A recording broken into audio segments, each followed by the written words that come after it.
Assalamualaikum warahmatullahi wabarakatuh. Alhamdulillah. Mungkin ada yang penasaran ya, apa itu SPBRS?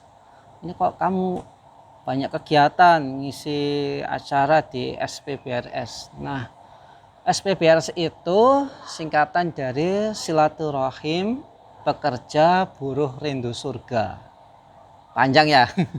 Panjang sih. Kenapa? Karena ceritanya juga panjang. Jadi SPBRS itu dibentuk tahun 2015. Jadi di Surabaya. Dibentuk di Surabaya sebagai respon kebijakan MEA waktu itu, yaitu Masyarakat Ekonomi Asia. Nah, salah satu poin dari MEA yaitu memperbolehkan buruh asing untuk masuk dan bekerja di Indonesia. Nah, ceritanya gini, waktu itu kita pas ngadakan acara undang Disnaker. Disnaker itu bilang, kita tanya sama Disnaker, Pak, kabar-kabarnya buruh dari Cina itu banyak yang narapidana ya? Loh, iya Mas, banyak yang narapidana. Jadi waktu itu kita tergerak, rela nggak negeri ini diserbu oleh buruh asing yang mereka itu narapidana, bikin kejahatan kemudian bikin onar. Ya tentu saja kita nggak rela ya, sehingga waktu itu kita sepakat untuk mendirikan SPBRS. Nah, SPBRS itu anggotanya terdiri dari buruh lintas perusahaan, lintas serikat pekerja. Jadi di situ ada teman-teman SPSI, Serikat Pekerja Seluruh Indonesia. Di situ juga ada teman-teman FSPMI, Federasi Serikat Pekerja Metal Indonesia. Nah, kebetulan saya dulu waktu kerja di pabrik merupakan anggota dari FSPMI, Serikat Buruh ya. Tapi yang kita bahas sama-sama di SPBRS itu, yang pertama dan paling utama bagaimana menjadikan buruh itu tetap beriman. Karena kita lihat teman-teman itu siklusnya gini ya, teman-teman buruh itu. Mereka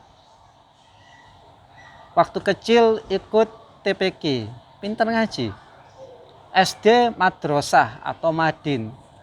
Nah, mulai SMP itu mereka mulai jauh dari pengajian. Sampai akhirnya masuk dunia kerja, Masya Allah berubah total. Yang semula itu anak pengajian, na'udzubillah ya, sampai jadi anak yang suka mabuk. Nah, kita tidak kepingin. Nah, mabuknya mereka atau maksiatnya mereka itu berdampak pada keluarganya. Nah, kita SPBRS ingin menyelamatkan para buruh minimal gitu ya, menyelamatkan akidahnya. Dengan cara apa? Bikin pengajian. Ya, kata orang Pasuruan, buruh atau pekerja itu panas gawe ya. Panas gawe itu wes kesel ngamuan ya, udah capek, gampang marah ya, gampang emosi. Nah, kita ingin menenangkan hati dan pemikiran para buruh. Ibaratnya kalau ruangan SPBRS ini jadi air conditioning ya, jadi AC-nya para buruh, ngademno atine lan pikirane para buruh, menenangkan hati dan pikiran para buruh. Ya, karena pada hakikatnya kita semua adalah buruhnya Allah. Ya, kita semua adalah Abdullah. Ya. Kata ibu saya, le budal nyambut gawe, mulai balik nang Gusti Allah le. Kamu boleh kerja jadi buruh di pabrik, tapi ingat kamu pulang kepada Allah. Kamu pulang kerja, ngaji, sholat. Ya, jangan sampai ditinggalkan. Nah, kita pengennya seperti itu. Nah, kebetulan karena memang pusatnya di Jawa Timur, dan Jawa Timur ini adalah salah satu daerah, salah satu provinsi yang banyak ini ya industrinya selain Batam. Nah, sehingga masalah buruh di sini tuh macam-macam ya. Nah, kita ingin hadir ngasih solusi dari buruh dan untuk para buruh. Kayak gitu. Nah, kegiatannya apa saja? Tadi udah disampaikan, ada pengajian ya. Kalau pas ini pandemi kayak gini pengajiannya online ya. Di daerah-daerah yang memungkinkan mengadakan pengajian offline, ya kita adakan pengajian offline. Kemudian yang kedua adalah konsultasi masalah seputar masalah buruh, seperti keuangan, manajemen keuangan para buruh, gimana caranya agar gaji itu tidak sekedar mampir saja, ya mampir 1-2 hari kemudian hilang, ya lalu kemudian lah the nextnya gimana, hari-hari berikutnya gimana. Nah ini yang kita kasih solusi, jangan sampai keluarga buruh ini terlalu banyak beban, ya. Kemudian konsultasi masalah agama bagi mereka yang baru hijrah, kan biasanya tanya-tanya tuh masalah sholat. Kalau mau masuk bulan suci Ramadan ini, yang cewek biasanya tanya masalah seputar haid, ya seputar fidyah gitu, cara menebus puasa yang ditinggalkan karena haid itu gimana, ketika mereka menyusui anak-anaknya bagaimana cara menebusnya di luar Ramadan gitu ya, di bulan Ramadan juga setelah Idul Fitri itu gimana menebusnya, biasanya tanyanya seputar itu. Nah kita ngasih solusi sehingga apa, buruh itu adem gitu ya, adem pemikirannya gitu. Kemudian kegiatan selanjutnya yaitu advokasi kepada para buruh, ya, jadi kalau yang cewek dulu itu ada cewek pakai jilbab sama perusahaan tidak boleh karena dianggap menghambat produktivitas kerja. Nah sama kayak di perusahaan saya juga, meskipun tidak ada larangan tapi para karyawati itu enggan untuk apa? Enggan untuk memakai kerudung. Nah, setelah tahu fungsi kerudung itu ternyata juga bisa untuk melindungi kepala mereka dari kotoran dan lain sebagainya. Bisa menyelamatkan rambut mereka itu dari debu-debu gitu ya. Nah, itu akhirnya mereka pakai, ya. Tapi motivasi utamanya karena itu memang bagian dari hukum syara, itu adalah perintah Allah Subhanahu wa taala. Termasuk kita mengadvokasi memberikan solusi bagi pabrik-pabrik yang beberapa karyawannya itu tidak bisa Jumatan. Karena memang mesinnya itu muter, ya, tidak bisa ditinggal, itu solusinya gimana?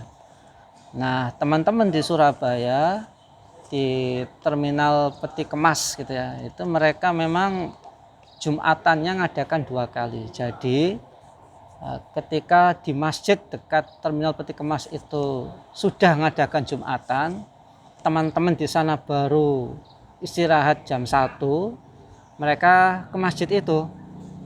Nah, dan diperbolehkan sama takmirnya untuk Jumatan 2 kali, untuk ngadakan Jumatan sendiri. Ya banyak itu, lebih dari 40 orang ya mengadakan Jumatan sendiri, khotibnya juga dari mereka. Jadi asik gitu, jadi khotib tapi pakai baju kerja, tapi bersih loh ya. Nah itu beberapa kegiatan kita, di samping juga ngadakan seminar, webinar dan macam-macam.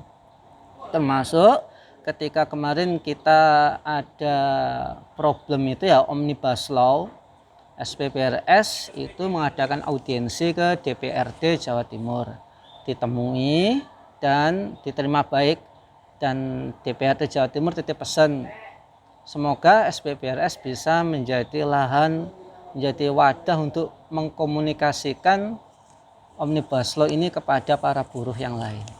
Jadi kayak gitu. Nah, jadi kalau mau diringkas apa sih kegiatannya SPPRS ini, ngajak para buruh untuk kembali pada syariatnya Allah Subhanahu wa taala, ngajak mereka untuk istiqomah, karena buruh itu ada batas masa kerjanya. Ya, mereka suatu saat harus pensiun. Sama kita hidup di dunia ini suatu saat juga harus pensiun, ya, beralih dari kehidupan dunia menuju kehidupan alam akhirat. Karena itu kalau buruhnya tidak mau sholat, meninggalkan syariat Islam, nah nanti mereka bawa bekal, ketemu Allah bawa bekal apa? Bawa bekal apa? Sehingga semoga kita bisa sama-sama menguatkan ya, dan kita semuanya insya Allah semoga bisa tetap istiqomah di jalan syariatnya Allah Subhanahu wa taala. Wallahu a'lam bishawab.